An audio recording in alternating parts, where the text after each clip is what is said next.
Hey everybody, what is going on? I am Maximus Rex, and this is Big Baby Reviews. Once again, we're doing Image Founding Fathers review, and I am joined once again by my great friend Mark Darden. Mark, how are you doing? Doing pretty good, buddy. Thanks for joining me. I really appreciate it once again. So today we've already looked at Youngblood, we looked at Spawn. We're going at this chronologically. Last week was Savage Savage Dragon. Dragon, and the next one to come out. This was August, I believe. Yeah, that's the cover date. August 1992. Wildcats Covert Action Teams. Yeah, covert action teams. Oh, acronyms.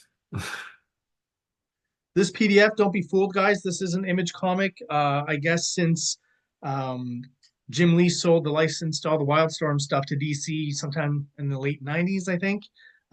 So all of that, I guess, now gets reprinted or put out as DC product, right? Yeah, although they covered up Maul even more. Not that Maul's ever had a lot of dialogue, anyways. So Yeah. not the chattiest of the Wildcats. Oh, this one I'm excited about. This was my second fave as a kid, like the one I was second most looking forward to because Rob was my main guy, and then Jim was my second favorite from X-Men, with Todd coming in third. So I was really looking forward to this one, and I was big fan of Jim's Uncanny X-Men run and then his own X-Men run. So I was excited for this one. I got to say, I was pretty jazzed about this one as well. I kind of missed McFarlane just by a few issues. He Uh-huh. was off Spider-Man, and I just was sporadically collecting Rob Liefeld's stuff on X-Force. And Uh-huh. Jim Lee, for some reason, the X-Men run at the corner store where I buy my comics was a little more consistent. So I was able to actually like this is probably X-Men's probably the very first series I actually like seriously collected and had each issue of, and then Uh-huh. moved into the Image stuff again just because it was Jim Lee and I loved his X-Men stuff. Obviously, he wasn't straying too far from the kind of X-Men team formula, so it was pretty sure this was going to be a winner, right? Yeah, and he brought along some of his crew with him, and yeah. Also, he's one of the guys who had an editor. Oh, okay, that probably Yeah. helped. Yeah, looking that over. I mean, had a co-writer and had an editor. He was at So, least, yeah. It's funny you mentioned that because I watched this Todd McFarlane interview, kind of talking about the early days of Image recently, and he was talking about how he and Rob Liefeld were kind of the rebels at Marvel, and Jim Lee was kind of like the tamed horse, if you will, who was the straight guy as opposed to McFarlane and Liefeld, who were pushing the boundaries a bit more. And to get him to come over to Image was really kind of pivotal for the Image movement, if you will.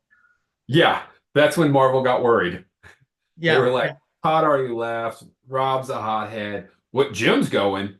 But that guy's always so even keeled, and he stays the course. And absolutely. Yeah, I'm sure that got their attention for sure. yeah, So presenting the team on the cover, it's kind of a standard team shot. I'd say almost kind of similar to Youngblood in a way in its basic composition, and not straying too far from that. Like I said, that team formula.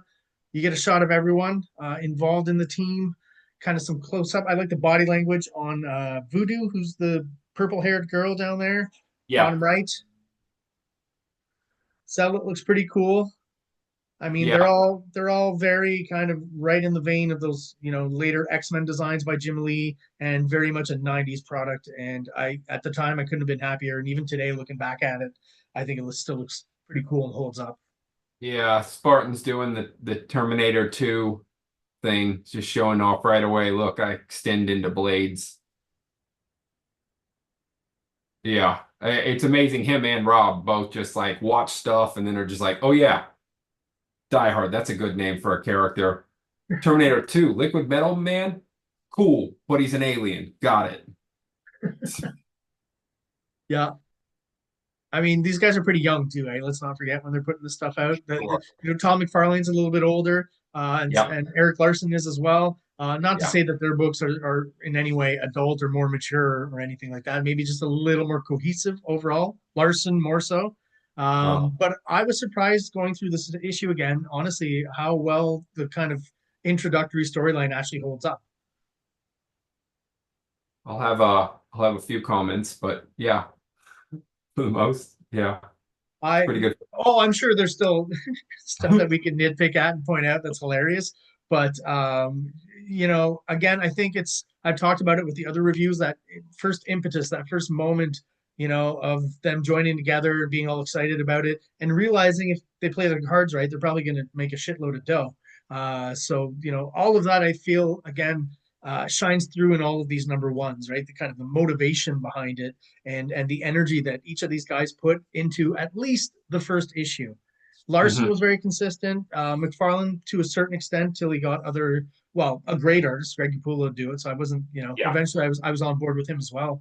But yeah, I can remember the Wildcat series kind of going off the rails after the first kind of initial mini series. After that, kind of lost its way, and Jim Lee kind of lost interest overall, I feel.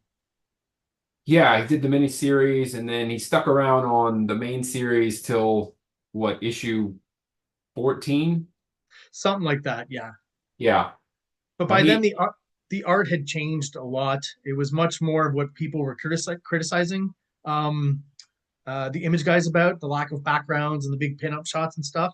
I don't think that was necessarily present early on, right? I think the storytelling, even though they didn't necessarily all have editors, from Marvel anymore, they just worked along that Marvel framework. And I feel like a lot of these first issues still kind of follow that to a certain extent and allow for more panels and a little bit more storytelling overall and actual backgrounds as well. Yeah, that's a good point. Yeah. Let's crack her Unlike open. the band, the presence of the band is still there when you go do solo work.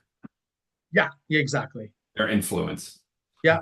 And as they move forward and they realize how much freedom and liberty they actually have, that's when they start doing the pinup shots and the splash pages and stuff.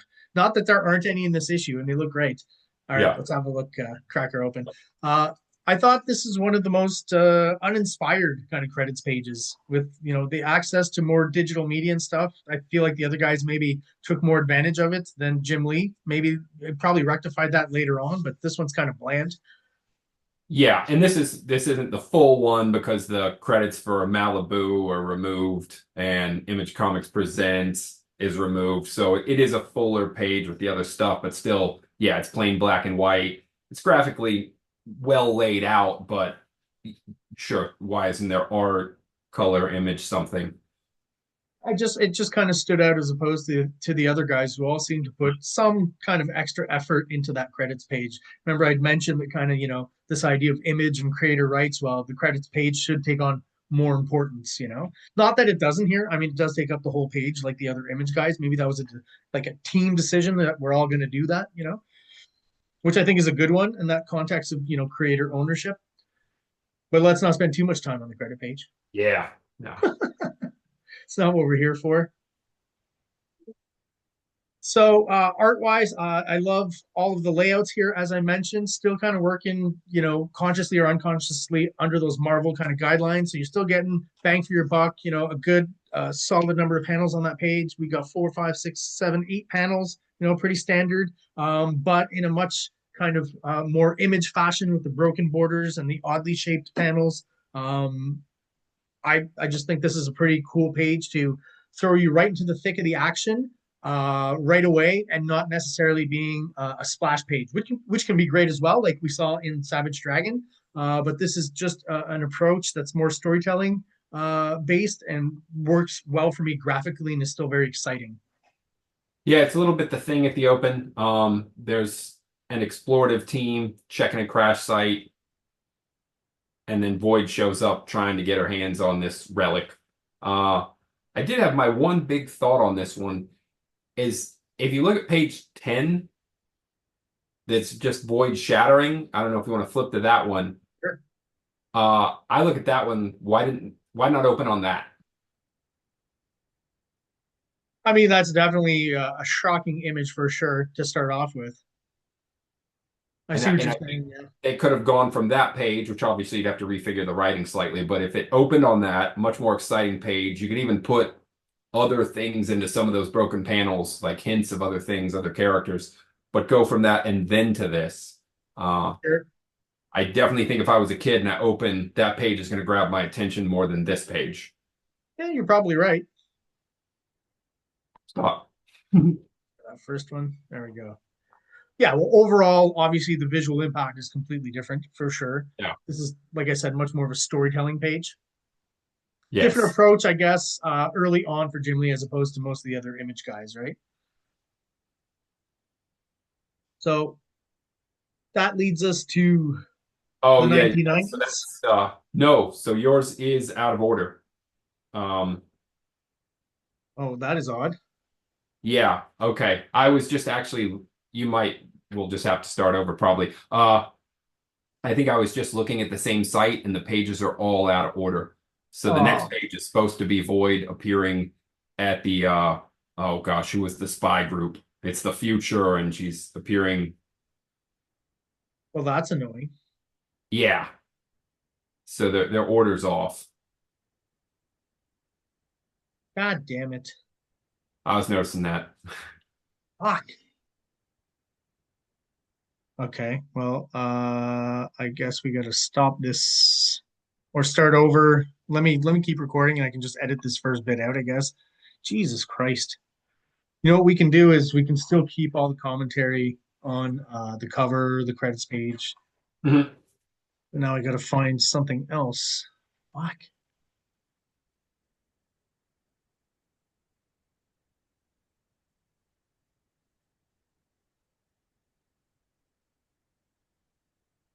This Wildcats comic book.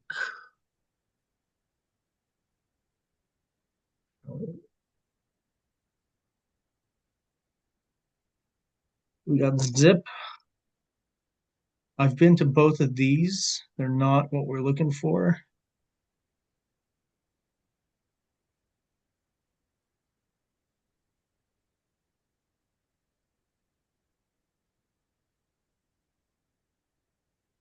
That's not it either.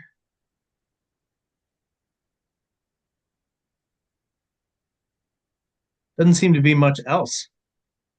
Okay. Well, if you give me a couple minutes, I can take the pages from that other one and just put them in order. It'll just take a sec. I'm just wondering if I go back to it, is there some way of me kind of knowing the order of the pages, just go, moving around to the right one? I'll have the book open and kind of where the fuck did they put that one?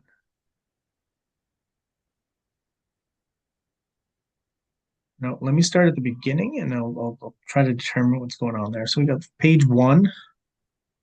Page two is with Lynch. Is that his name? Yeah, Right Lynch. away, right away, that's wrong.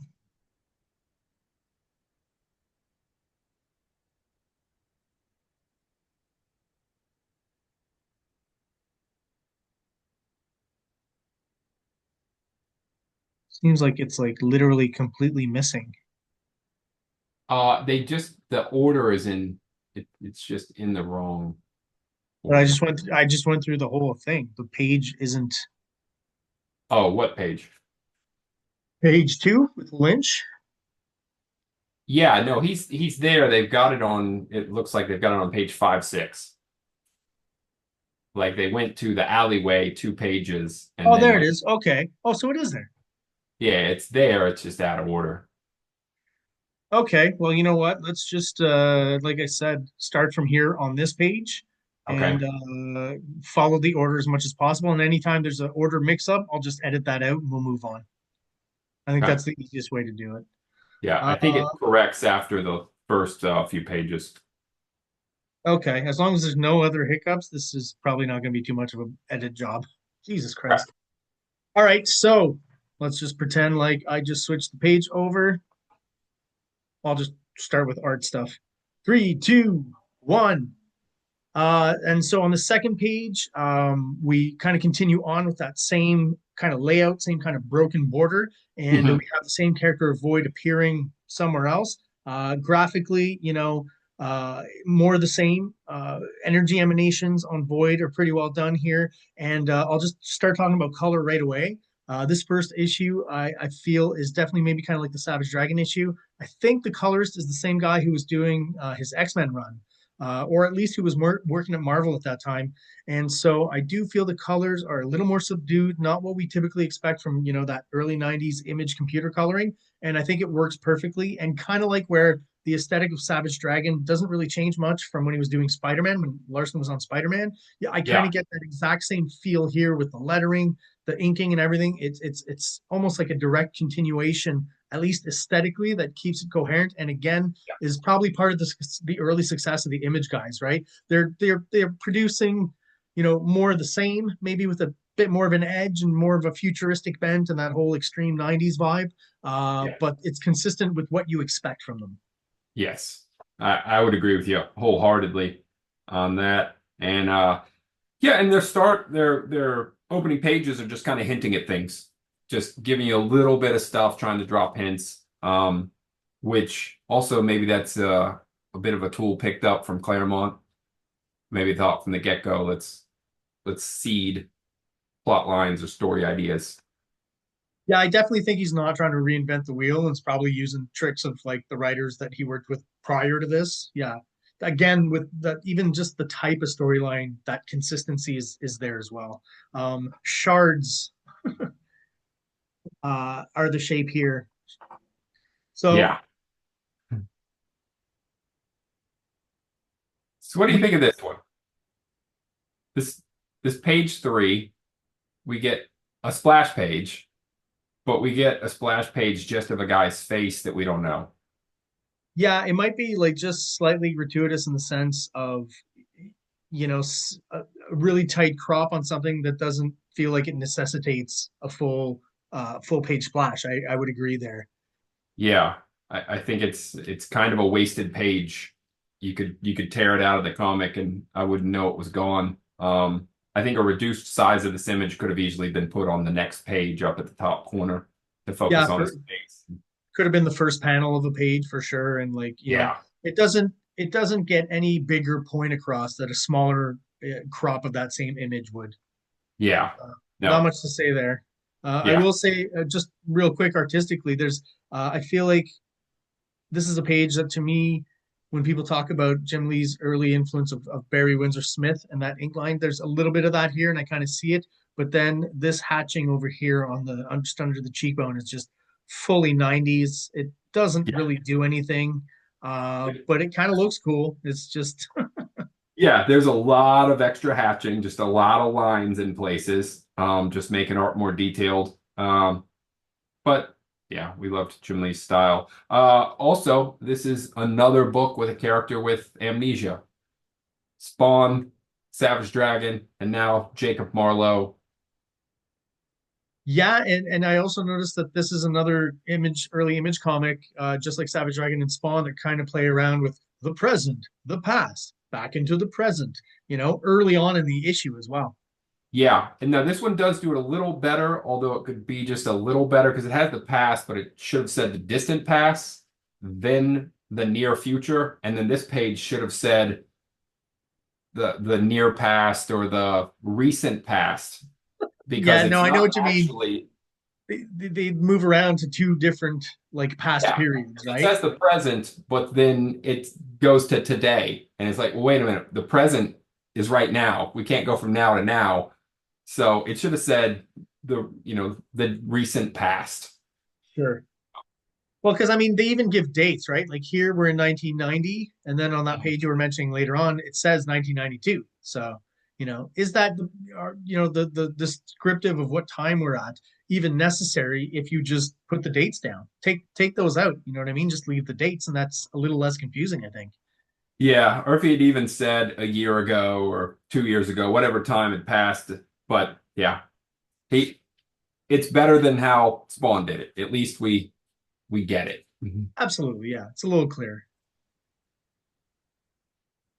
Okay, so your next page would be him laying in the alley. That's right. Not that one. Nope. Okay, just gotta find it. Oh, There's two where he's laying in the alley, right? yeah. There's two where he's laying in the alley. I feel like it's probably more at the beginning, right? That would make more sense. Yeah, it should be. There it There. is. All right, That, that's the one that got switched with. yeah. All right, three, two, one, and you take it away. Awesome. Yeah, and then so we've got again somebody who's in the alleyway, a hero who doesn't remember who they are. They're living in the alley, and again, these just roaming gangs of kind of cool white dudes who are just going around causing trouble. It's a real cliche in the early Image comics, and this is one where I think it's a real missed opportunity in the story that rather than random thugs attacking him, Coda assassins would have been perfect. Sure. The Already aim, involve them in the storyline somewhat. Yeah. yeah, go ahead and get him in there. They're trying to get to Jacob Marlowe before he realizes who he is. And if they attacked him in the alley, that could then we could see those same characters again. And the Code Assassins have a code of honor and they would have failed in their mission. So they'd be more motivated in the future as we see Sure. them further in the comic. So I think that was a real miss. I think of like a Claremont probably would have done that. Let's go ahead and establish these bad guys. Sure. Like a more seasoned writer would know to do that, as soon as possible, create those threads between the characters, right? Absolutely. Mhm. Like the whole kind of, mythology that they're creating, with the Damonites and all that. Start that up from the ground up, right? Like right from the beginning. Absolutely. And again, it's like you said, that funny 90s issue number one trope of Image Comics, the ruffians. I was trying to think really where this comes from. I'm sure we've talked about, again, the movies in the 80s and 90s, canon movies. They have that element there. But in comics, I almost feel like I could be wrong, but before Watchmen, you really didn't have this level of street thug that looks like this, right? That Uh, you had like maybe mob kind of guys wearing floppy hats and suits and whatever. And then in Watchmen, you've got the Knot Tops, which are like a street gang and stuff. And uh, within the context of Watchmen, I think that makes a lot of sense. But then did those guys just take that scene from Watchmen that everyone enjoys where Night Owl and Silk Spectre, take on the gang for a bit. And it's right. probably, one of the really only action sequences in Watchmen. And they kind of took that away, that trope away from Watchmen, and somehow it wasn't maybe a trope at that point, but it became it through the Image number ones.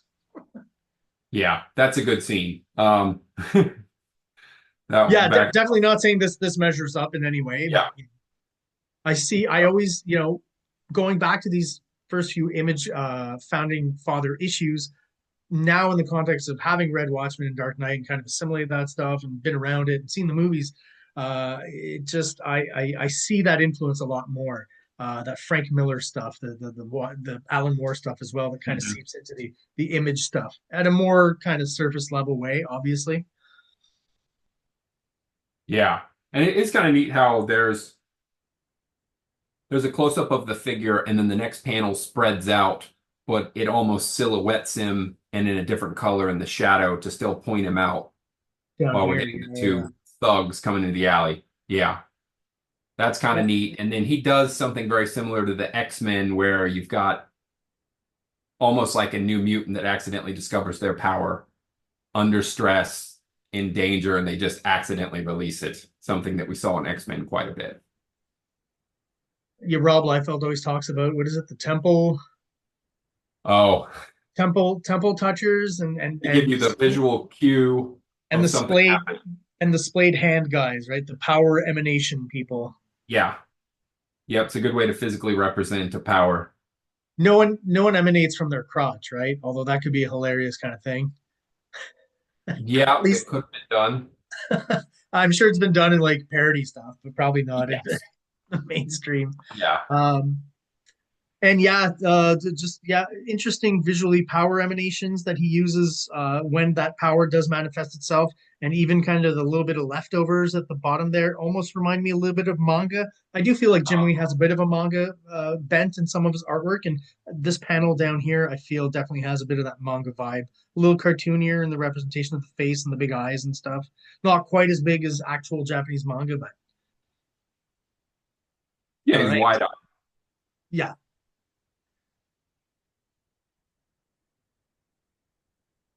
Yeah, 6 panels, neat little layout.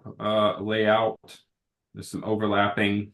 Um, it's a little bit curious to have the first panel overlap the last panel as it would visually lead your eyes a little bit, even though you're clearly supposed to go to the right to follow the action.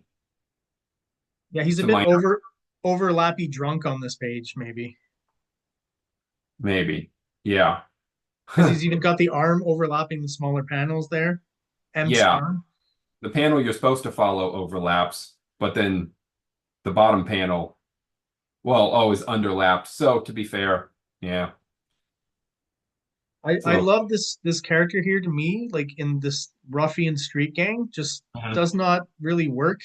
To me, he looks like a Chad. Do you know what I mean? oh, for sure. Yeah.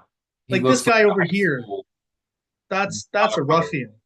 Yes. But this That guy guy's looks like, like he could be in a gang. The other guy looks like he is a school bully that's probably playing sports.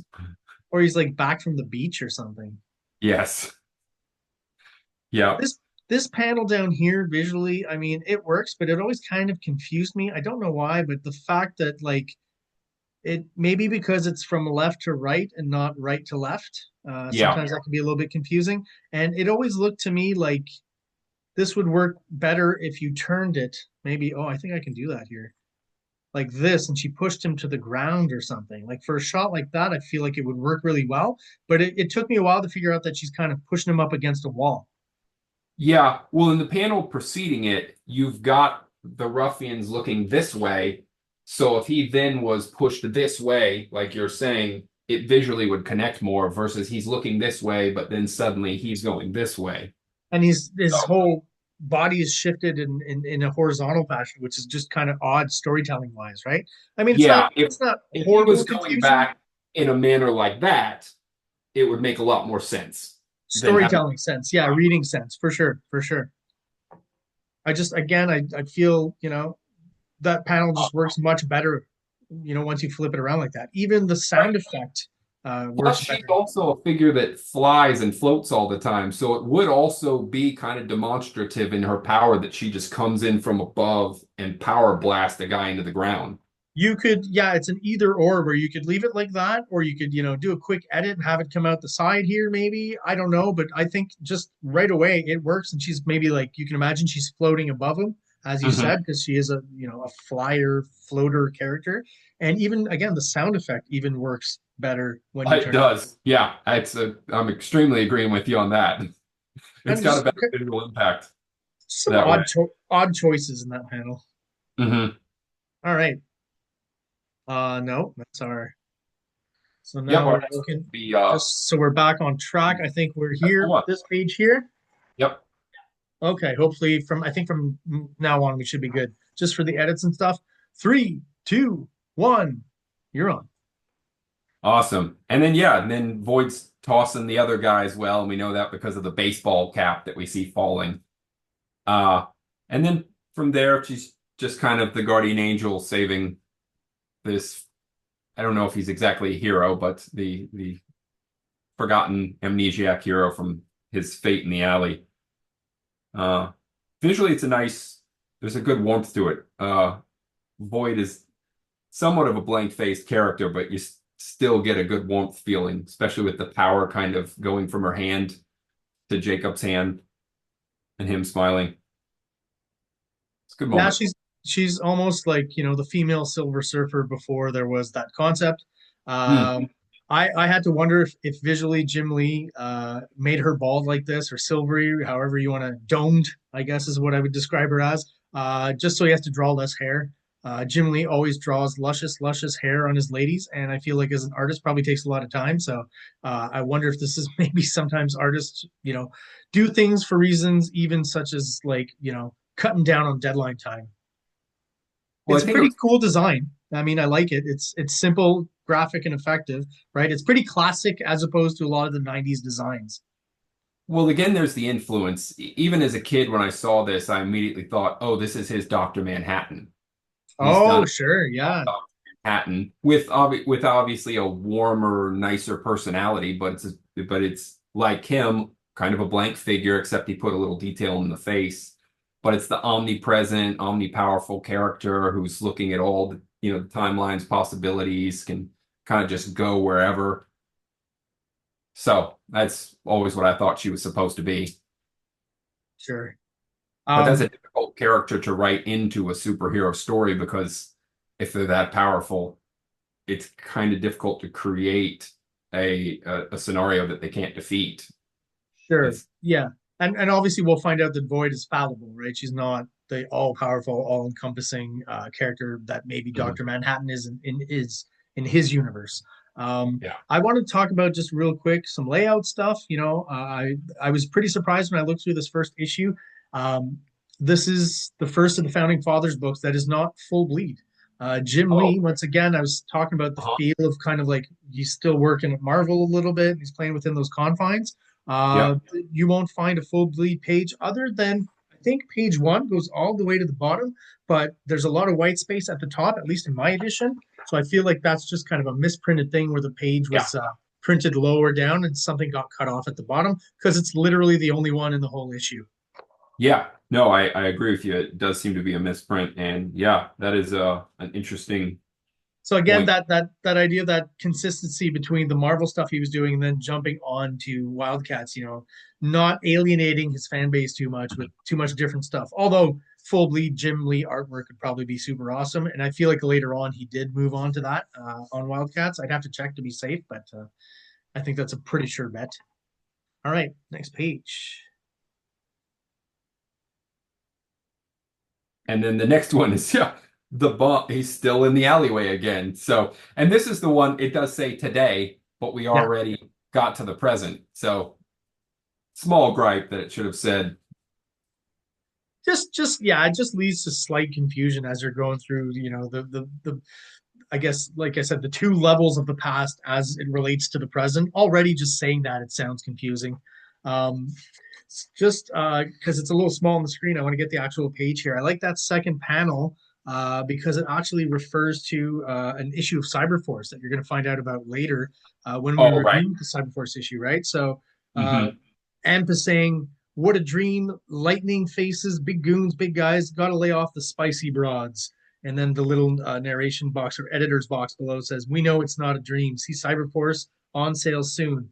Again, that kind of Marvel stuff that they're trying to bring over into the image books and already trying to create. I will give them this, that they originally right off the bat tried to create continuity between all of their books, even though later on legally in the real world that wouldn't be feasible anymore. But at least in the beginning, they had that intent, and that's also what was fun and Hmm. reminded you again of their stuff and how the Marvel universe worked. Right, a lot of what they did was not reinventing the wheel, other than maybe in the designs and the heightened action and maybe a little bit more blood and gore here and there. Right. Yeah, it is funny to think of this team being a block away or whatever in a big skyrise, but in the middle of the night while the leader is sleeping in an alleyway, another team just comes crashing through the fence, runs past him on their own separate adventure as there's a battle going on that the people up in the skyscraper you just yeah, that's got to go by. We got Completely other stuff. oblivious to it. Yeah. Yes. It's Yeah, it's they're cartoonish. well, as And as we'll as we'll see, they're too busy training, and assuming their training level in that high rise is very well soundproofed. So they were none the wiser. They were in their sleeping quarters possibly when it happened. Nice and well insulated. yeah, Jacob Marlowe is a billionaire, I think, so yeah. he can afford all that kind of sound dampening equipment. That's how I would explain it away. Yeah, if But one of yeah, the walked out for a smoke break and saw him like the fast girl streaking by and just like, A bunch duh. of explosions. Yeah, yeah, yeah. Yeah. But I mean, like I said, we kind of get. I still like the idea that we get a little bit of continuity between those two Yes. titles. You know, it's pretty fun. Cyber Data, I think, is who was running after her. Yeah. We'll see that when we look at Cyberforce. I mean, art wise, I don't have much to say here other than more of the same from Jim Lee. That same West Coast aesthetic. I like the sequence at the bottom where he's getting shaved. I think it's well drawn with his assistant helping him Yes. out. Clean Well them up. conveyed in just a few small panels. Again, I'll go back to storytelling and the Marvel method and what he was doing there, and the number of panels here. Once again, the pretty darn complete backgrounds, very evocative. Don't feel like he's cheating us on that at all. So even though not a huge, crazy splash action page, well composed. And this one, I would say overall, really easy to read and follow through. So I thought this page, there was a really fun opportunity that could have been utilized. Just, I mean, it's just an additional thing, but I thought it would have been really fun if at the bottom, that panel of Jacob walking into the elevator actually extended over to the next page, and then the panels of him in the elevator going up then went up the page. This page here, sure. Yeah. Went up the next page, and then the elevator opened into the shot of him walking out. Yeah, that'd I be a just, nice little visual addition for sure. Mhm. Yeah, yeah, yeah. Yeah, just Kind of would a have been for it to come over and then panels going up and then open here. yeah, a little bit of a missed opportunity, I guess, but Yeah, hindsight. just would have been a little extra fun. That's all. So from this point on, I guess he's. This is where we understand that he's the millionaire or possibly billionaire. If you guys out there don't know this, he did base the look of Jacob Marlowe or Emp on Jack Kirby, just like Rob Liefeld did for a character in Youngblood as well. I don't know Yeah. how Jack Kirby would have reacted to it in the sense that I do believe that he's meant to be a midget, and Jack Kirby was not necessarily a midget, but he was definitely short. For So yeah, sure. I don't know how he would have taken it actually, but the cigar, the grayish hair, all that is kind of a hint as to the inspiration behind this character. Yes. Yeah, and it seemed like there was a good relationship between the people at Image and Jack Kirby. I mean, they did bring over a book. They had the books. What was that? Was that Phantom Force? Yes, yeah, And all the Image founders inked pages in it, and he apparently got a really good payday out of some of those books. So that was yeah. a nice thing. It's been said that that was probably the one single book that Jack Kirby ever made the most money off of ever. So Mhm. yeah, Yeah. and that was cobbled together too, because by that point he wasn't drawing pages, right? Those were like old stories and proposals that he'd drawn up in the 70s that they kind of put back together. But I kind of liked Phantom Force. It was an interesting issue to see Mhm. all the Image guys ink Jack Kirby. It was kind of a fun experiment. Yes. Fun Right? experiment. So This is a visually nice page. I do like the elevator shot to the window shot with Imp mostly silhouetted. And then there's an outside building shot, but then to a really big grandiose window shot with city skyline, and then the close up that's mostly an open panel. Well, it is an open panel. yeah, listen, again, anything you can do to make kind of a just a dialogue page a little more interesting. I think he's using all those kind of tricks in these shots here. I like the design of the interior of the building, even though it's mostly just silhouettes. You kind of get a sense of the area we see here in the establishing shot at the top of the building here. Pretty successful page for something that's not super action packed. Yeah, the colors benefited a lot. The skyscraper is a little bit of the Baxter building. Yeah, sure. Yeah. All right. Sequence for the pages here. Yeah, and then right, then it cuts to Void was telling Jacob Barlow that she had this dream again. She's having prophecy dreams of the future, and Imp's well, it's kind of interesting. She's having a dream about Gnome, and Gnome being the danger in the dream, but Gnome is also a guy that they go have a meeting with in a little bit. So Yeah, you're that's right. Yeah, it's kind of an odd choice, but yeah, they don't quite. If I don't remember in reading it that they don't really play up that dynamic. It doesn't have that same um, knowing that he's the danger in the future or could be. They don't have in the background during the meeting them, Imp continuing to weigh the options and the angles and like like kind of like shaking someone's hand while really keeping an eye on them. yeah, Um, yeah, yeah. Keeping your enemies closer, right? yeah. They definitely know not to trust him, right? I like this last panel down here. Hmm. Again, I'll go back to that idea of bleed or no bleed.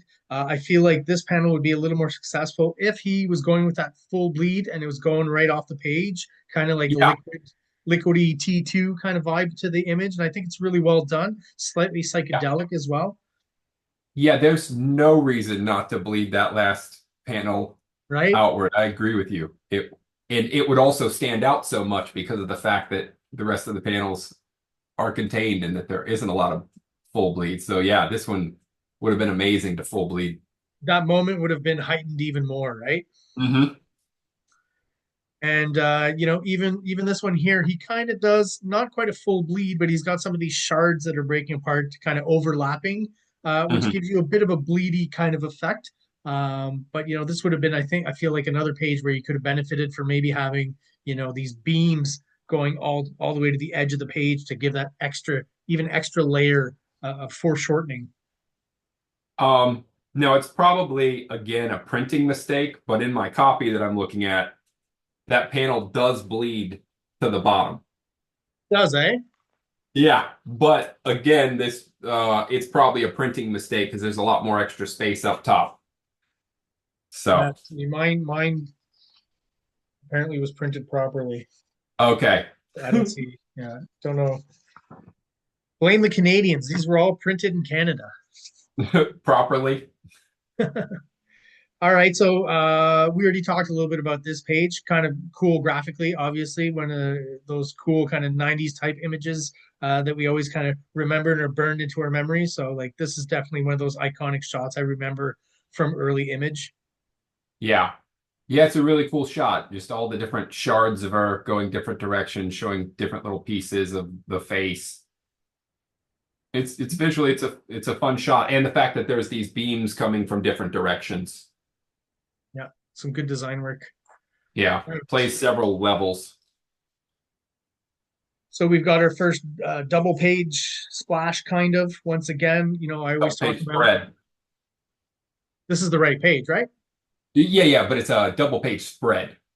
Sorry, what did I say? So the run. So where was I going with this one? Yeah, I always appreciate these because it's not a full spread where you've got extra panels, kind of, even though you got those middle panels laid across the middle of the two pages.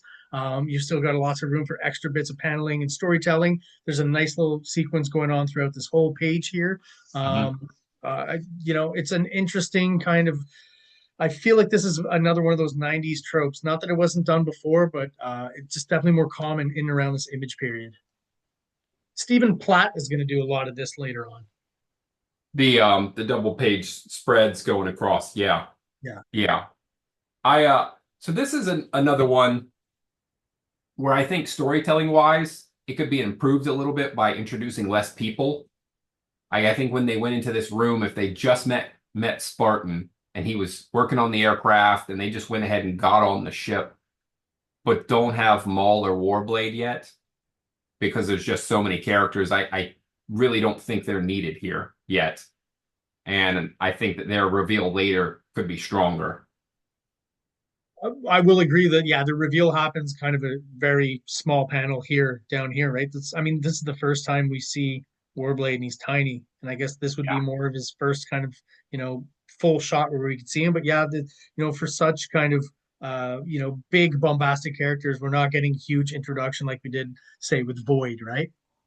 Yeah. And I think if they were held back, I actually think Warblade could be better utilized later in this issue as one of as a character who's possessed by demonites.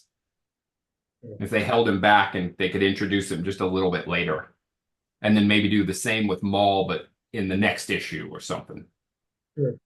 I think like a lot of the image guys, like for example, Youngblood issue number 1 in these first issues, they're trying to cram a lot into there. Uh, Yes.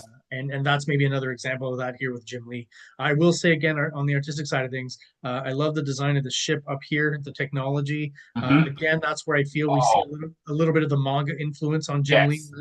yes. This to me looks like Macross or what was it called here in the States when it played originally? Robotech. Yes. I once you pointed out, I immediately was like, oh, absolutely. That's a Japanese manga style ship. And yeah, it's awesome looking. Yeah, Jim Lee's great at that stuff. His technology when he was working on X-Men doing the Blackbird, it always looked really cool. Really, I think gifted at that level for that kind of stuff, as well as the figure work. This to me, I've talked about peak for all of these artists. Obviously, there's a nostalgia factor to it, but X-Men and early Wildcats to me is just peak Jim Lee.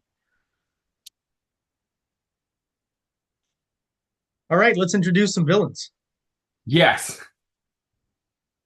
It's an interesting one here. You've got a cabal of villains getting together, and most of them look like they belong there. You've got a shadowy figure in cloak that's, well, he's not really in shadow, but he's less detailed because he's into the background. You've got two figures that are in black. There's not a lot of detail to them, but they're pretty much just in black. You've got a very obvious supervillain in Pike. And then two dudes that are kind of in slick suits. Maybe they're, again, a manga influence. They're kind of Japanese, kind of manga-esque villains. But then this one guy who he looks like he'd just be a low-level mobster around the corner who's running small scams out of his pizzeria. It just looks so out of place with everybody else. Yeah, it was always weird to me because I feel like in the actions that he's doing, right? He's having some wine and eating some pasta, typical Italian kind of stereotypes. I was like, I feel like he's trying to get across that this guy's like a mafia or a mob boss or something like that. Yeah. But he's dressed like someone who works in an office. Like it doesn't to me come off as like mafia garb. He just looks like the computer tech at the building around the corner or something. It's just yeah, He just it's looks it's like it's an odd choice. he looks like he's just at the mobster's restaurant when some stuff goes down. Exactly. Like I feel like this is, we've talked a lot about movie influence on the image guys and the young and stuff. I mean, he's going to get a reference from some mob movie, but I'm not seeing it. I'm not, the character looks different enough, or I'm not quite sure where that's coming from. Other than again, trying to get across the mob boss thing. I do really like the character to the left of him though, and his Mhm. assistant lady or whatever. I just Yes. feel we get kind of like a James Bond kind of villain vibe with those guys, which works a bit better overall. Yes, without knowing anything about them, they feel like they belong there. We get a sense that they have importance. Now this is where when I mentioned in the beginning if there were those two thugs, if they were replaced by Coda assassins, so the Coda were already established on the trail of Jacob Marlowe. Yeah, If the surviving assassin from that fight, I would replace that woman there with that Coda assassin. We sure. Just give her would the be, yeah. Just change the costume details or whatever you need, and that's and some nice yeah. connective tissue for the plot line for sure, for sure. Right. We'd be seeing her again. Maybe she now has a scar from that battle, something to remember. And then there'd be an easy way to bring her up again so that really would connect. But I mean, that's Monday morning quarterbacking. And Sure. But that's what this show is about, basically. yeah. Giving our thoughts on it, whether good or bad. And I mean, overall, this is still the kind of stuff I think that we're pretty gushingly positive about overall. So, Yes. um, I always thought that this guy Pike, I think we see him on the next page as well. Yeah, he's there. Like, especially when you see him in this shot here. I mean, tell me that's not Deadpool.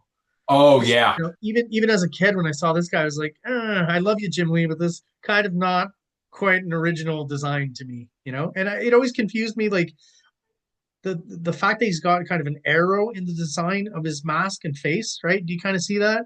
I don't know if that's Yes. intentional Yes, or it not. Like, does. did Jim Lee do that on purpose, or is that, something unintentional?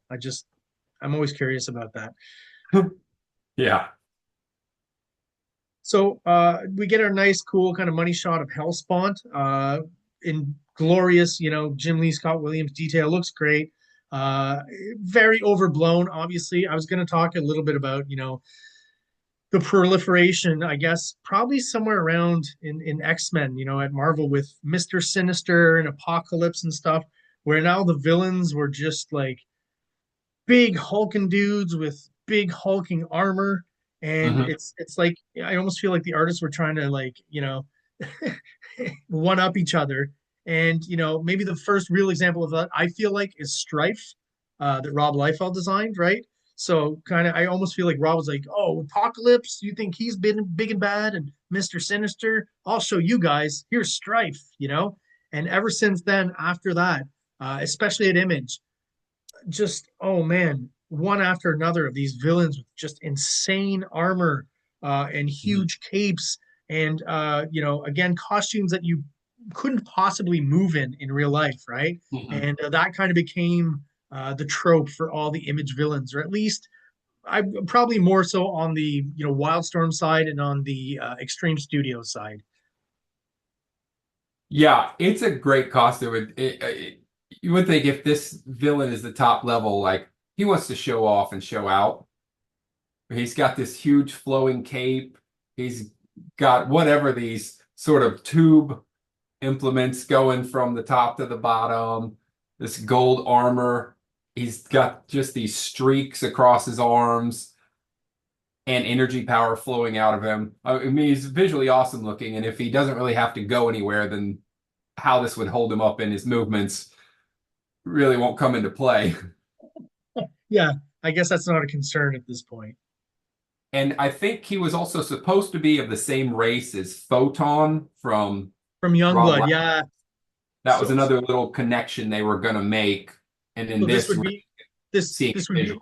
this would be a Daemonite who took over a body of a person of the race of Photon, right? I think that's Yeah. what I did. Yep. It's Uh, another little neat link.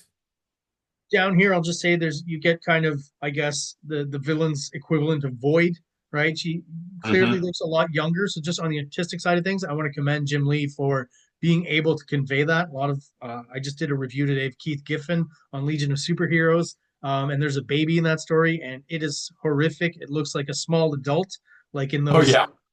those old medieval paintings of Jesus. You see Mary holding Jesus, and Jesus is basically just a small adult, almost like a little puppet. Yeah. So some artists are gifted at that, some aren't. And Jim Lee, I'll just say, back in the day, as funny as this might sound, with out of all the Image guys in my mind as a kid, Jim Lee was the realistic one, right? His art was really cool and stuff, but it was more realistic.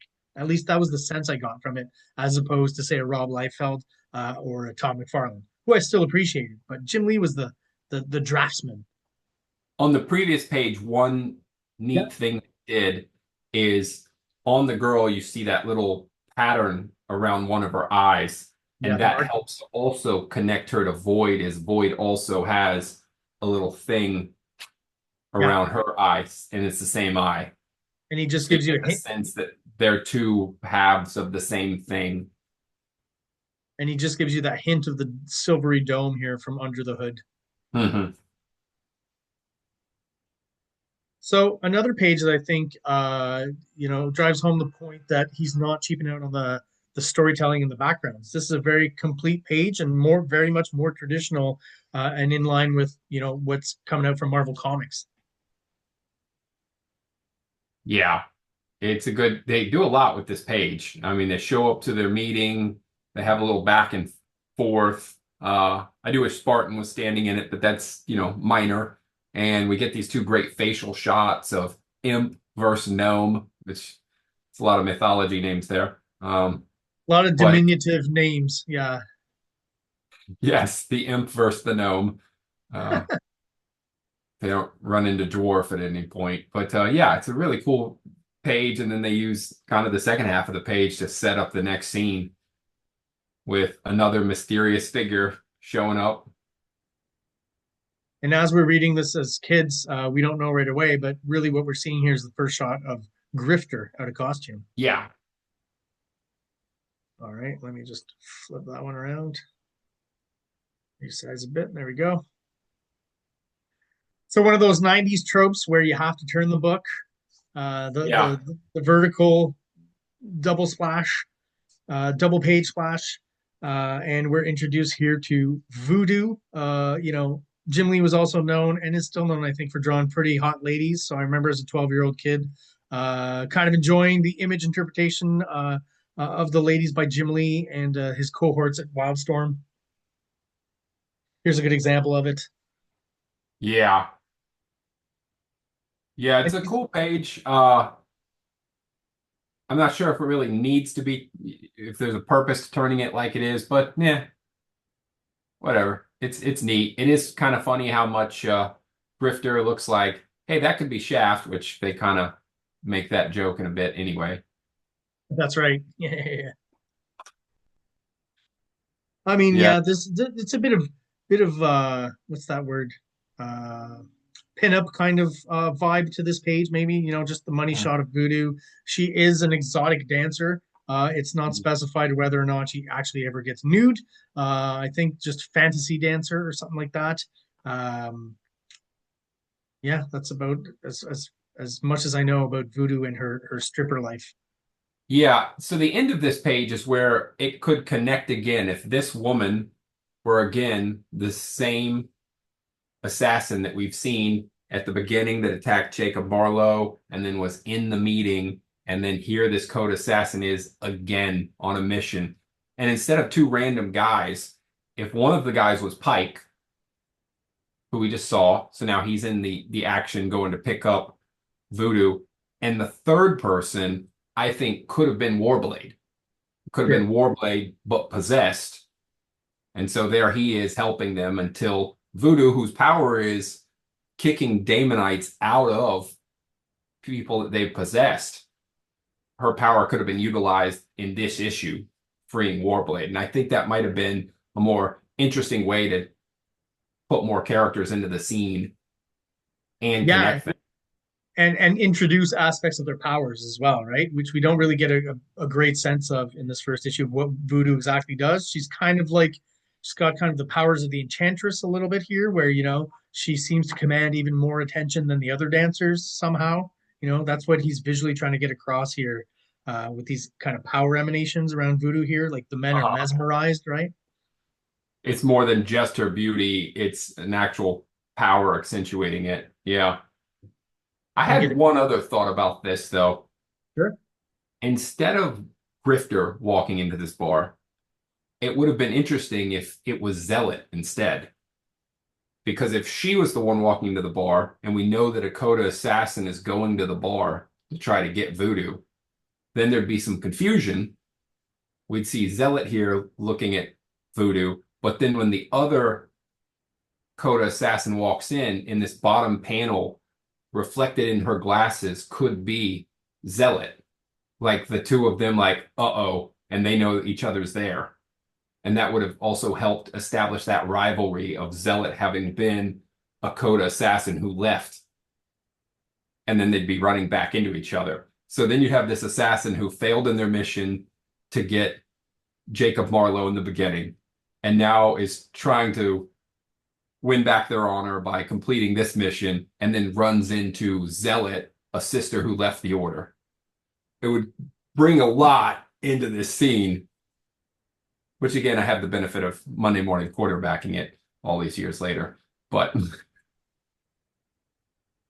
Yeah, listen, like we said, these guys are probably burning through these pages at a pretty frenetic pace. So I don't, right, it's yeah, we've got the ability to put a lot of thought into it, and probably more thought than these guys actually put into it initially when they were kind of constructing it, right?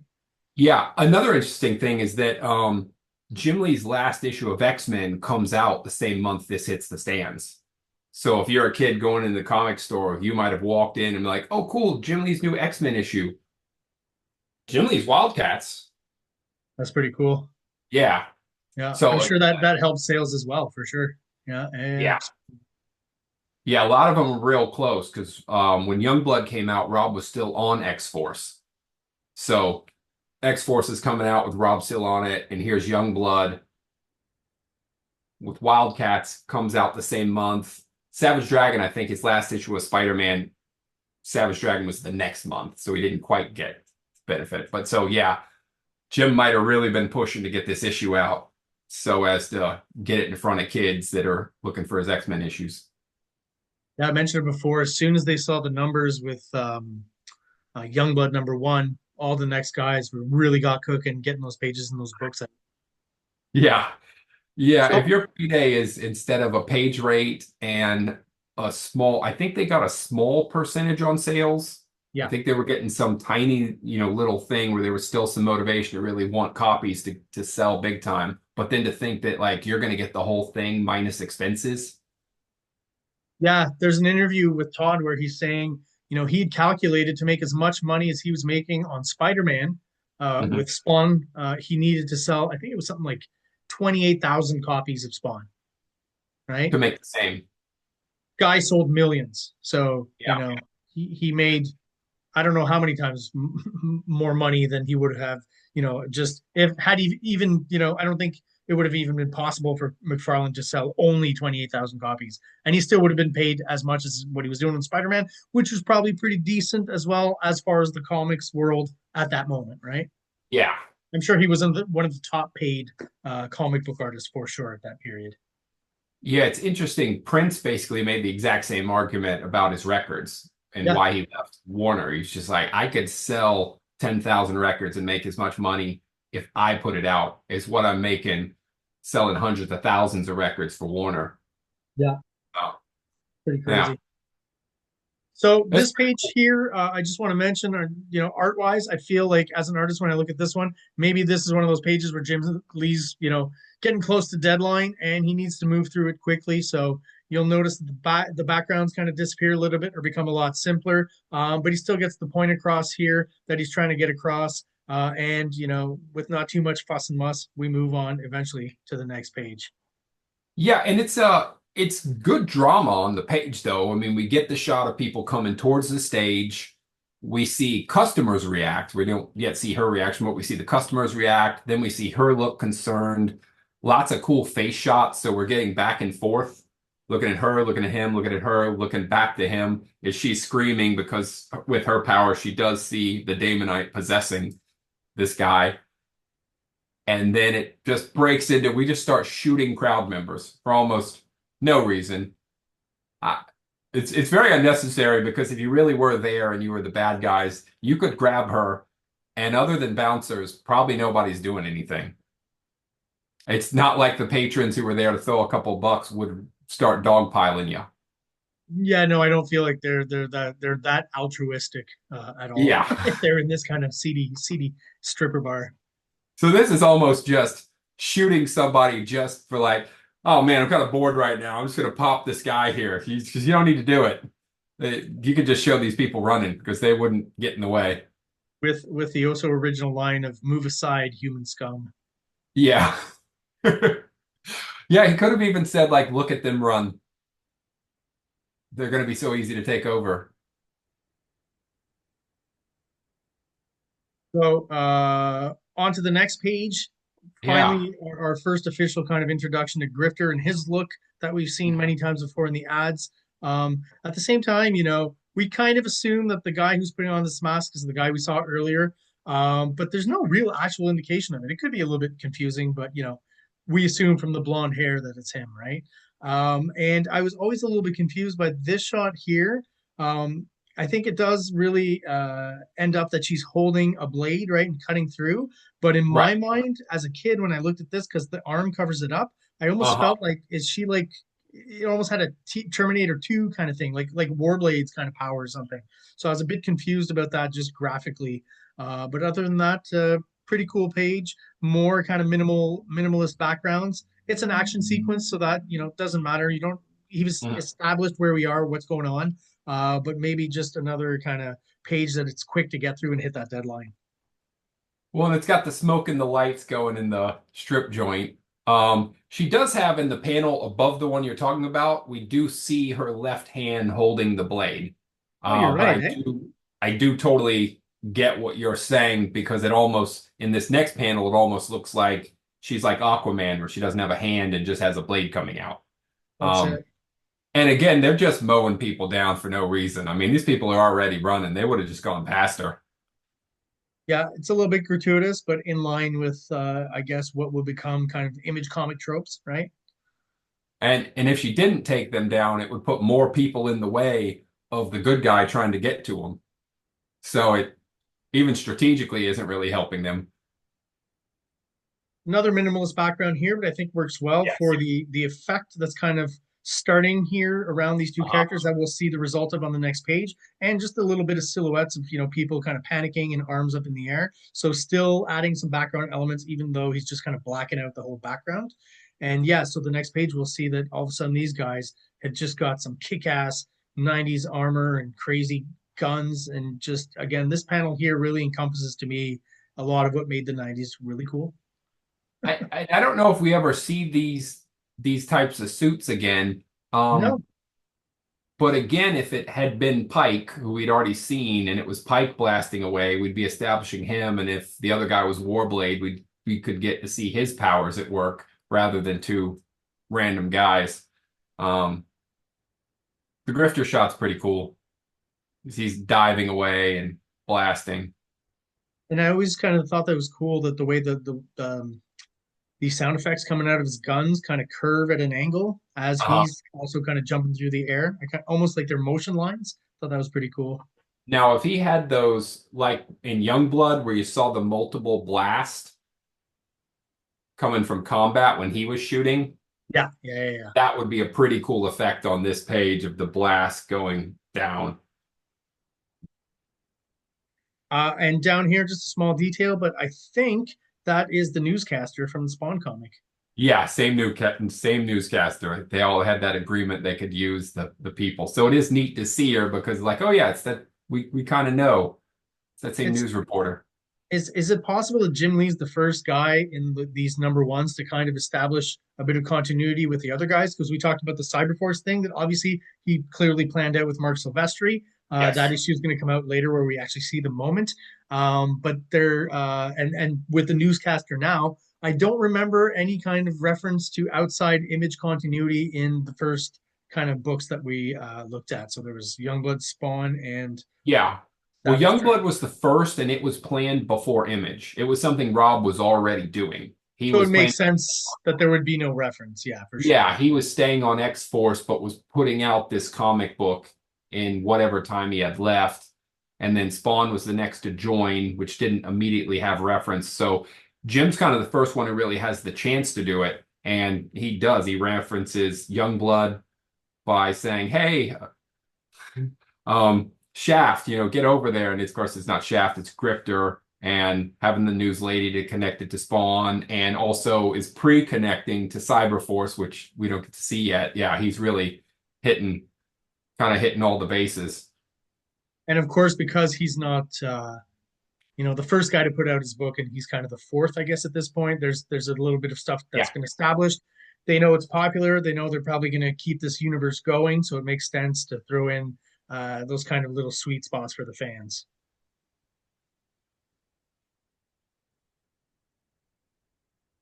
All right. I mean, more of the same artistic wise. I don't really have anything to say. I do feel as opposed to the other image guys, he's a lot more kind of restrained in his overall layouts. Not that he doesn't have any kind of dynamic images and movement stuff, and all that stuff's pretty good. But yeah, he's a pretty you know, plays around with the 9 panel grid a little bit and modifies it and stuff, but he's still kind of playing within those parameters.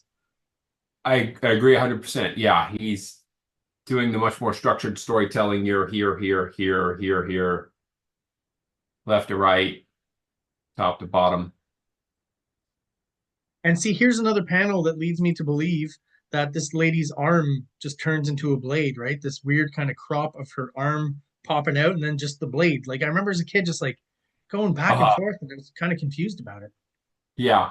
Her all black costume also really works in these shots with all the color around her. Yeah, it really makes her pop, right? Mhm. She's almost And like a full silhouette. yes, and they are massively destroying this strip club. They are just smashing through everything. All right. That's So a Also, it's as a I think I knew as a kid, but if you have a gun that tiny, you're not getting the effect that we see on the next page. yeah, no, I know exactly what you mean. Yeah, you're But of just not course, getting that kind of blast. Um, Probably not even going to stop her. Like it would hurt her, but she'd probably still slash you. well, Grifter, obviously, in the image universe, guns are work a little bit differently than the real world, right? So, something that small can be quite explosive. Yeah, yeah. It would then beg the question, well, why don't you just carry a bunch of those? Comic book logic, right? Yeah, but it's a nice panel. It's a great spot for an open panel. Um, the white space looks fantastic.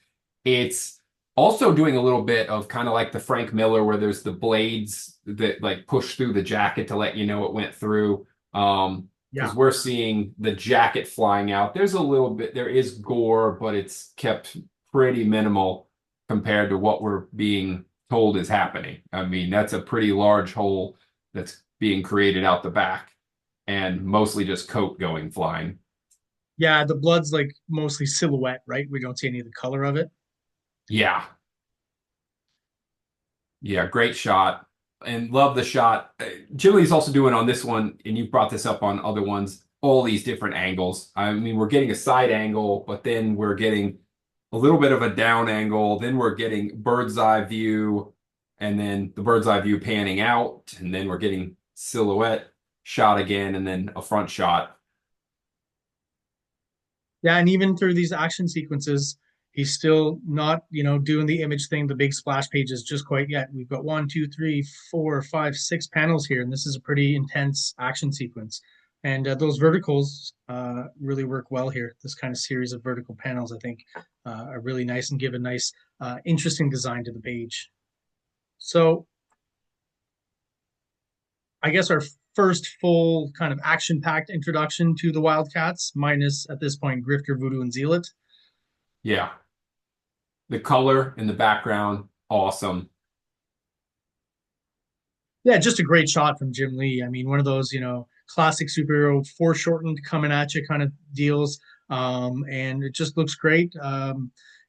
Nice way to once again reintroduce, the Wildcats in an almost splash page, I guess is what I would call it. Mhm. Yeah, and unlike with Youngblood, there's nobody that's facing a totally different direction.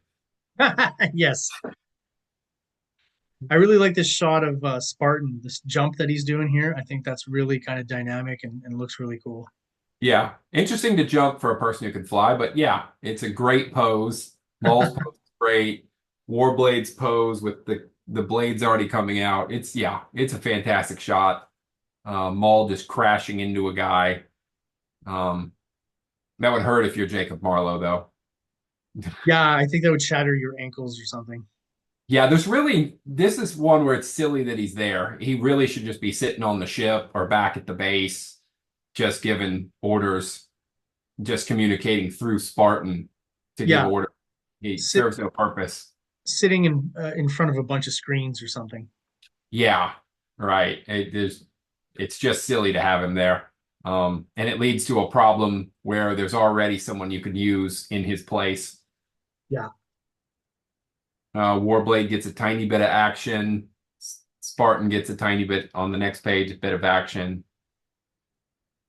But Introducing us to their powers, right? A little mhm, bit more. Spartan, I'm not quite sure exactly what his power set is. I know he's supposed to be like a synthetic being, right? yeah, They haven't really talked about it yet in this first issue, but on the cover, you kind of get a hint of it when you see his uniform here kind of ripped up. Kind of reminds me a little bit of the synthetic characters from the Aliens movie. yeah, right. I think that is the beginning of where Jim got that one. Um, and yeah, immediately we see like, hey, Imp, why are you here? And they story-wise don't need him because this guy coming out could just be grabbing Voodoo Yeah, absolutely. and then reinforcing that they're there for her. Because if Jacob is really key and important, like why is he standing in the middle of a battlefield Why and you not? risk yeah, why are you risking his life? You know, you guys are all decked out in your uniforms and you're trained and stuff, and he just shows up in his, $1 million suit. It's kind of odd. Yeah. Always smoking that cigar though. I like seeing characters smoke in comics. And boom, we turn the page and we get another one of those turn the comic shots. And this I would say is definitely the major money shot of the whole issue, the introduction of Zealot. hmm Who is feels a little bit out of a G.I. Joe book from when I was a kid, like a Storm Shadow, Snake Eyes kind of figure. She's got blades. She's got some kind of thing she throws. It doesn't exactly make sense where her hand would go on this thing. Um, it's a bit quirky, but it's kind of neat that there's just these blades sticking out the back, but she has drawn one of them, although it's maybe I'm misinterpreting it. The piece that's up top is just coming from it's still in its sheath. Yes. Yeah, yeah, yeah. I feel like I've she's missed. got three on each sides, right? And she's pulled at least one of them out. Uh, Yeah. there's like a shorter one off on the right hand side. Maybe it was broken or something. I'm not quite Oh, sure. yeah, I think that's where she's pulling them from because she threw one at the guy, then she's That got would make sense. He's a actually hand. keeping count. Yeah, yeah, yeah. Yeah. A very This would be a difficult weapon to get around in, though. Like if you've got all these sticking off the back and you're trying to get through doorways, do somersaults, you ever need to like tuck and roll, it's gonna go poorly. Yeah, I would definitely not deem her general look as very functional. I think, she's got all these cutting implements and she's basically wearing a bikini. So Yeah. she does Yeah. have shoulder pads though, and some interesting technological tube things going around her arms. Yeah, And and full boots. yeah, Uh it's a very heavy metal kind of design. yeah, she's she looks even more like a stripper than Voodoo does, I think. Yeah. She's she's gonna make it difficult for men to fight her. Pretty cool shot overall, though. I like the little detail, the really thick border and the uh, blade and the hilt of the sword kind of overlapping just a little bit there. And even one of those blades on her back is overlapping the panel. And something I don't see a lot of generally, the round panel or the rounded off panel down here is kind of fun as yeah. well.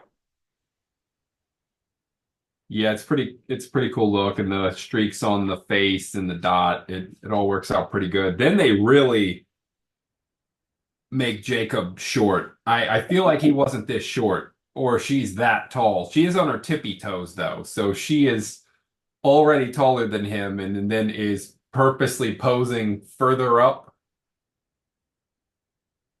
Yeah, I kind of. wonder if this one was maybe traced from a magazine, like maybe a model posing. Sure. Yeah, she definitely has a model kind of body language to it, all of it.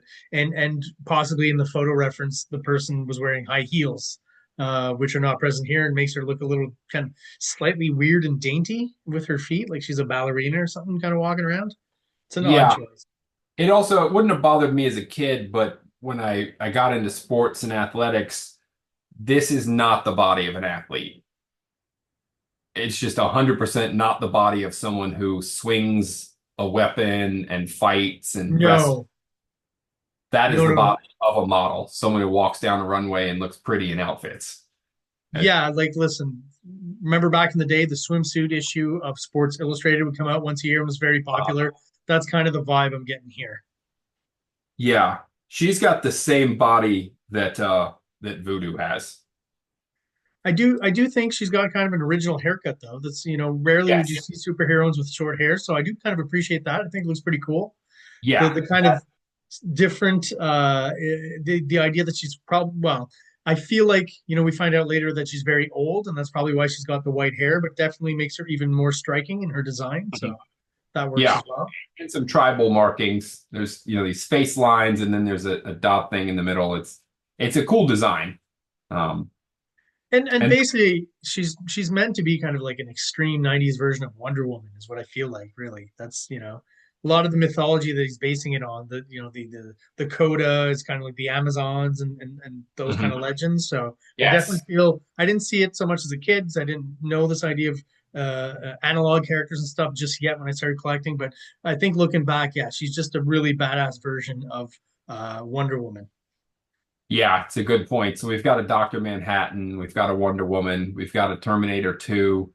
Yeah. Um, Maul is actually pretty similar to Beast during part of the X Factor run, where Beast could get stronger but would get dumber. Okay. And in Maul's case, he gets bigger but gets where he's can think less and less and loses control. And he's a scientist, so I remember as he's a kid thinking that was such a cool detail that they'd come up with, right? And now I'm like, okay, you're telling me that the Beast already did it earlier on in X Factor, so it's not quite yeah, the original idea that I thought it was. And I mean, Maul really is just, inverse the whole color scheme of green skin and purple pants, and you've got Maul. That's basically, right. he's Also the big that. guy. Yeah, who's also a scientist and he turns into a monster and gets dumb. That's it. Yeah. All And right. then Go ahead. yeah, and then you've got that Coda assassin that's still not giving up and is gonna just blow the whole thing up to win. Which again, I think if it went all the way back to the beginning of the issue, tries to get Jacob Barlow in the beginning, and then she's at the meeting, and now here she is about to lose again. It would drive it home even further that she's Yeah. willing to do to win. Her whole character arc, even though it's just include or would just be included in this first issue, because obviously she's like a suicide bomber right now. Yeah, she definitely would have a lot more gravitas and weight to her Yeah. as a Coda warrior for sure. So yeah, as she hits the detonator, we move on to the next page, and boom! I like this visual depiction of the explosion that Jim Lee throws in here. I feel Uh-huh. like he's going slightly cartoonier in his style, like this whatever truck van down here I find kind of funny overall in the scheme of Jim Lee's Right. artistic arc. It just to me feels a little bit out of place, but that's okay. I think he does a pretty good job up here of a kind of Frank Miller-ish kind of technique for the buildings kind of being blown apart. A lot of high contrast kind of stuff. White and yellow for the explosion, and then lots of black for the debris. Works pretty well as far as explosions go, I think. Yeah, it works great. And this is also the only panel where Jim Lee does the rougher panel borders that are uneven, like what Rob Liefeld was doing Yeah, using for a ton of, and Eric Larson was using it. And this is, I think, the only panel where Jim uses it and stretches outside of the more standard panels. yeah, and to great effect, other than that weird little truck. And we Mhm. just get the last few panels to lead us into the next issue. We've got Hellspawn once again, the big baddie, and now we find out who his mole is Yeah, at the U.S. government. yeah, As a kid, it took me a little while, but I kind of pieced it together because I do feel like he, not that I knew that much about politics, but you would hear about American politicians, see them on TV and stuff. So I think he does a pretty good Dan Quayle, honestly. uh-huh. I think it's a weird choice, but he does a Yeah, pretty pretty recognizable Dan Quayle here. And I know in the dialogue there's like some inside jokes about Dan Quayle, something relating to his wife and her maybe being a little bit overbearing and making decisions for him because he says, everything's set up and I've set it all up and I'll just have to check with Marilyn just to uh, make sure, right? And I think that's a reference to his wife. uh-huh. Yeah, and I think it's also interesting to use the vice president rather than it's so much more common in movies that it's always the president. So like, oh, we'll go for the number two. And and then there is also that plot of like if you can get the number two, then your next move is getting rid of the number one. Yes. Yeah, yeah, yeah. It's almost like I feel like they're purposely poking fun at Dan Quayle, right? And he was pretty easy to poke fun of from what I remember a little bit of. Yeah, Uh, you know, I uh, agree. he was kind of seen as someone who's a bit thick and not very smart. That's how I remember Dan Quayle kind of being coined in history. Um, and maybe, just a little. Jim Lee tends to be pretty PR savvy and doesn't reveal too much about himself and his politics and stuff. But maybe just at this moment in time, a little view into just a little bit of Jim Lee's views on politics and more specifically at that time, the vice president, and probably thinking he's a little bit of a dunderhead or something. Yeah. And then I guess what you won't have is we were gonna have the ad for Wetworks. Yes, on the last page, Yeah. unfortunately, never gonna. Well, it's gonna come out much later. Wills Portasio Right. originally supposed to be It, part of the Image founding fathers, but didn't quite make it. he was definitely a bit behind. He's supposed to be 3 months later. The next month was Cyberforce and Shadowhawk, so Yeah. amping up a little bit. But then 1 month delay, and then the next one, and instead it's a year and a half later. He really has a lot of family stuff that happens that holds Well, him that's back. it for good reason, right? Family Yes, issues. for A member very of good his reason. family was sick with cancer, so Yeah. as you can see that I guess right up to the moment where he had to jump in there and take care of his family member, he was producing the promotional work and the advertising work, right? There's quite a few in that initial Image Comics founding fathers period ads for there's at least two or three ads that I can remember for Wetworks. Yeah. Also, What was the preview of Wetworks in? Was that in Youngblood 3 or was it? maybe in like Wildcats 2 or something, like Oh, one of the okay. second issues. Yeah, Yeah, that it's makes it's sense. it's like a shot where you're kind of looking up at them and all the characters are there just kind of standing there holding their guns. Yeah. Yeah, there's a cool 4 page preview that comes up, and you're right, in Wildcats. And he even does, I think the month that it was supposed to be released, or maybe even the following month, he already had the interview and a cover for Wizard Magazine. So the Yeah, we literally got everything but the actual book from Rose Pertasio, yeah, at least at that period. Yeah. yeah. And I also wanted to mention real quick, just because they mentioned the Cyberforce issue, there's an ad in here for that. And just on the artistic side of things, I really like this pinup because I feel like it's a kind of a transitory period for Mark Silvestri as well. I always kind of slightly preferred more his Wolverine art in just those first few issues of Cyberforce, and then I felt like later on he was kind of going more into a Jim Lee kind of mold and changing his art up a bit, making it look a little slicker. And I really appreciate this one because to me, it really harkens back to his art on Wolverine, where he was being inked by Dan Green, but with the added bonus of Silvestri inking himself here. So it's slightly less of a Wildstorm West Coast kind of look and still a little bit grittier and dirtier. And I really kind of miss this kind of art from Mark Silvestri. So I think that's a good example of it. It's what got me excited for Cyberforce. Yeah, loved his old X-Men artwork where it was a lot rougher. He looked very different than Jim Lee, but I Yes. also think it was smart if he was like, wow, this Jim Lee guy is just blowing up and I could draw that way too. So if that's what the kids want, I'm gonna Oh, go that direction.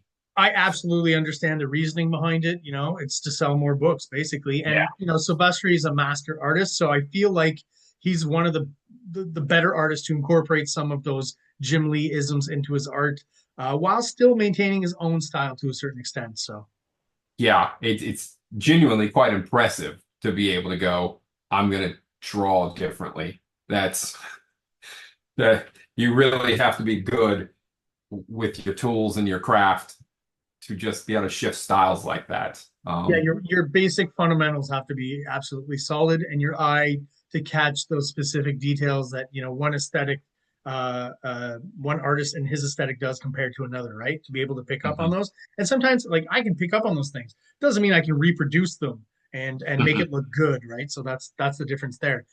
Before we go, I'm just going to pop up one last image that you volunteered here. We'll talk just real quick about this one. Yeah. Looks Yeah, pretty this awesome. Promotional art, right?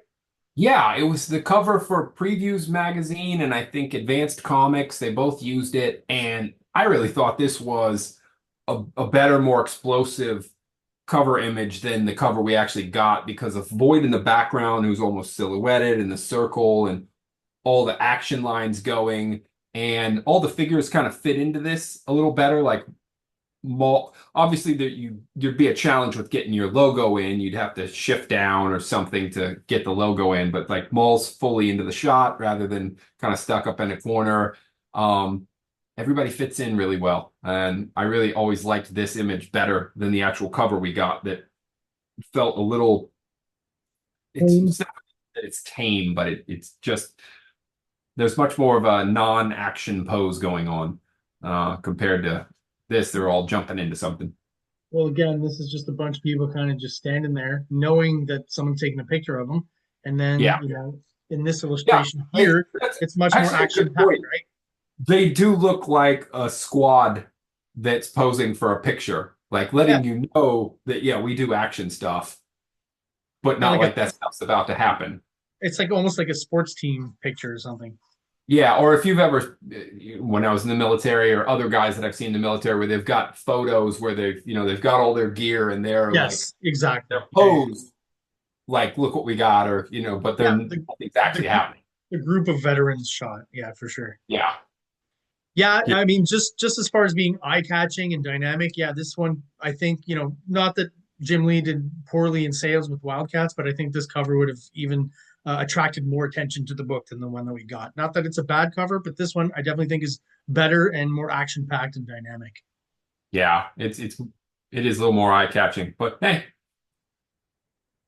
Jim Lee crushed regardless. And it's also, to be fair to him, it's pretty cool that he did separate images for the advertising than what you got on the book, versus Yeah, with like Youngblood, the image used in advertising was the image you were going to get on the cover.